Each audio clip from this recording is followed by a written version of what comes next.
39강을 시작하겠습니다. 드디어 심리학개론의 마지막 강의가 되겠습니다. 오늘은 심리학의 응용입니다. 세 번째 시간으로 마지막 강의가 되겠는데요. 주제는 일상생활 속에서의 심리학 부분을 살펴보도록 하겠습니다. 내용은 소비자 의사결정 과정과 소비자 의사결정 과정 단계를 살펴보도록 하겠습니다.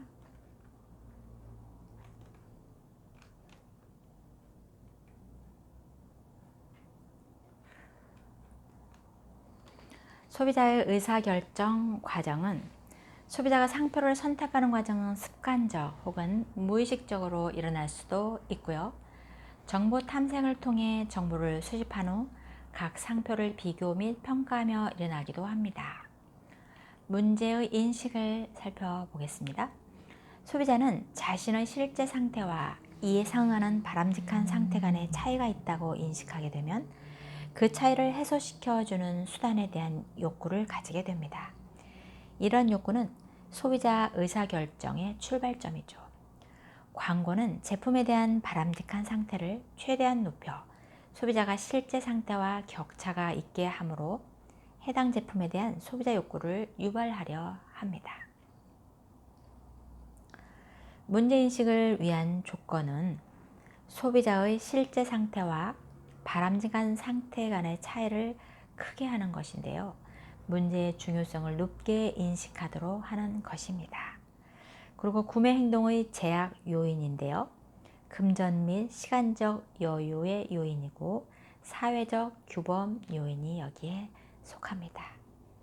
그리고 소비자의 구매 행동의 동기부여 요인과 제약 요인을 비교하여 동기부여 요인이 제약 요인보다 커야 구매 행동으로 전환 가능하게 되는 것입니다. 정보의 탐색은 소비자는 욕구 충족의 제약 요인과 동기부여 요인의 크기를 비교하여 동기부여 요인의 크기가 크게 인식되면 구매를 목적으로 정보를 탐색하게 됩니다. 그리고 정보의 탐색 과정은 내적 정보 탐색 과정을 먼저 살펴보면 자신의 경험과 기억에 의존하여 욕구 충족 수단을 찾는 과정입니다.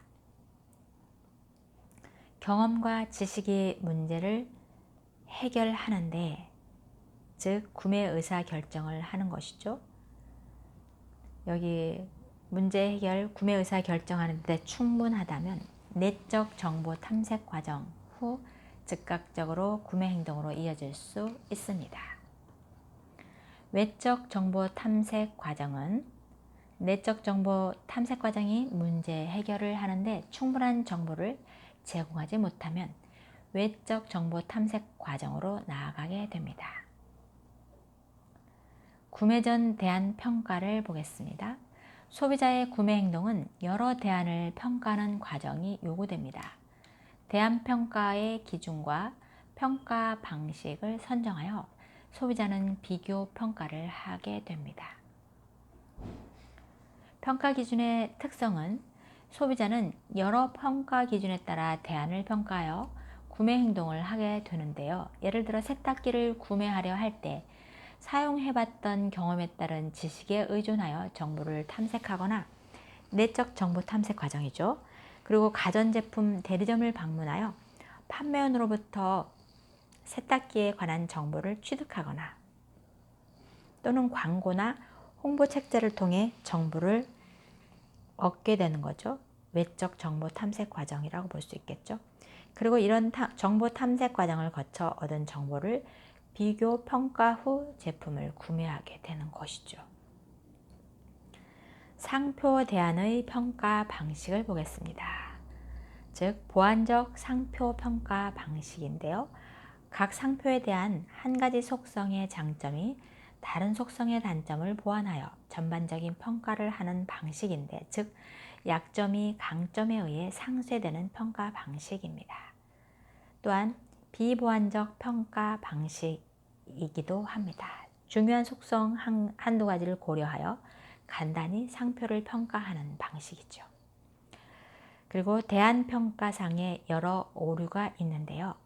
감성의존식 대안평가, 즉 제품의 속성에 의한 평가보다는 그 제품과 관련된 자신의 기억을 근거로 평가하는 방식입니다. 예를 들어 음료수를 평가함에 예전에 마셔봤던 기억을 떠올리면서 평가하는 것이죠.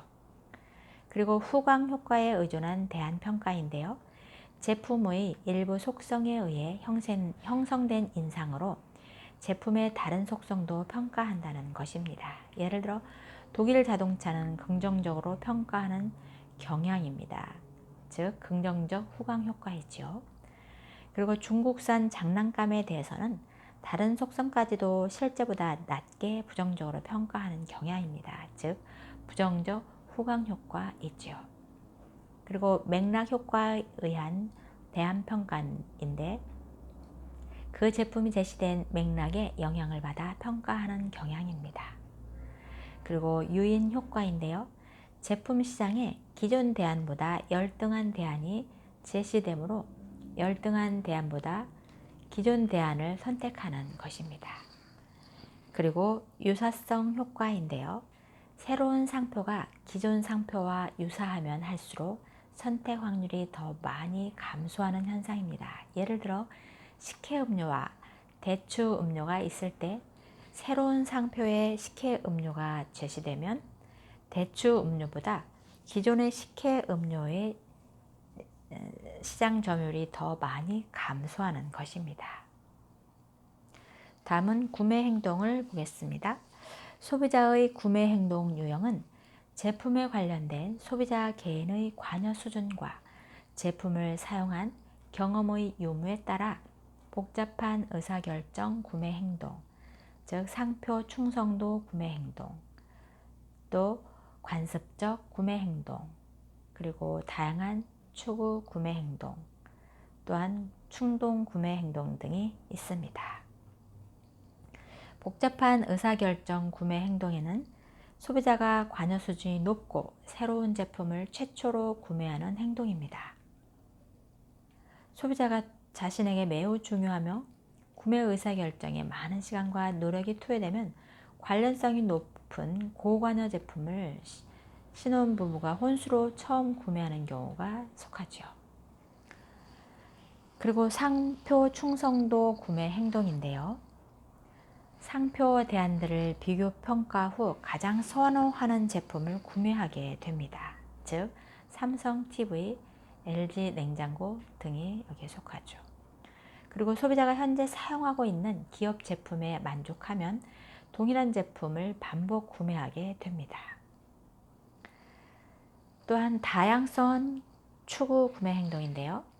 소비자는 저관여 구매 상황에서 그동안 사용해오던 상표의 실증이 나서 또는 새로운 것을 추구하려는 의도에서 다른 상표로 전환하는 것입니다. 엘사 껌을 반복 구매하다가 단지 변화를 추구하기 위해 다른 상표의 껌을 구매하는 것이죠. 그리고 최저 자극화 이론인데요. 소비자가 적정 수준의 활성화를 유지하려는 경향입니다. 관습적 구매 행동을 보면 복잡한 의사결정을 피하기 위해 단순히 동일한 상표를 반복 구매하기도 합니다.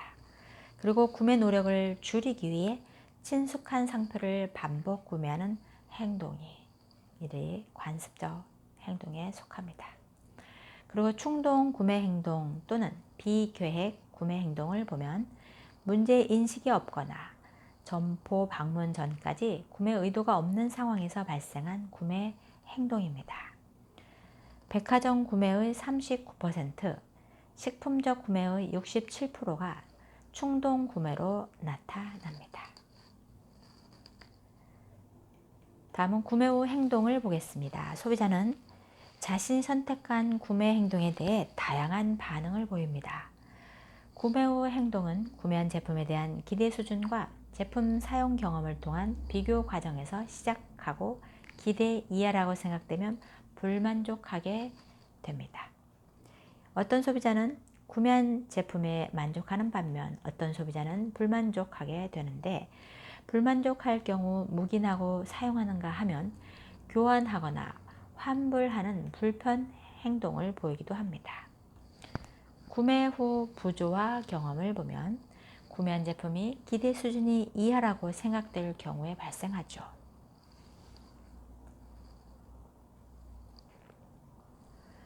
구매 후 부조화가 발생할 가능성이 높은 상황입니다. 즉, 구매 결정을 취소할 수 없을 때이죠. 그리고 선택하지 않은 대체 대안이 바람직한 모습을 가지고 있을 때이죠. 그리고 여러 개의 바람직한 대안이 존재할 때입니다. 또한 자신에게 중요한 의사결정일 때이고요. 그리고 소비자가 자유의사에 의해 전적으로 의사결정을 내릴 때 등이입니다.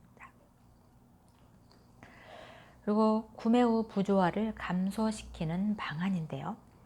대체안에 대한 평가를 변화시키는 것이고 그의 선택을 지지하는 새로운 정보를 탐색하고 반박하는 정보를 회피하게 되죠.